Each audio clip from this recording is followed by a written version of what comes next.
Mugarri hirugarren desafioa izango dana aurkezteko.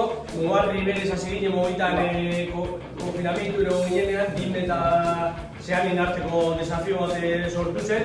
Otsailean jolastuko da ratiko amaian arteko desafio bat bai.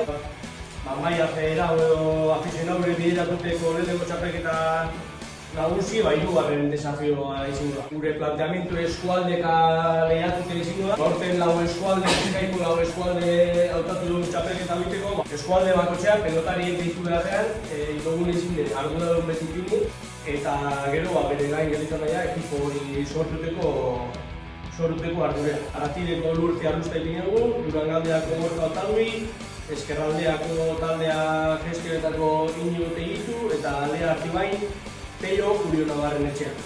Hasiko gara lango semifinala, martxoak 10 izango da, Igorreko Pontoian, zapatu arrastia. Urrungo semifinala, urrungo zapatuen izango da, martxoak 9 Ubideko Pontoian. Eta finala, domeka batez izango da, martxoak 17 Otxatioko Pontoian, bale?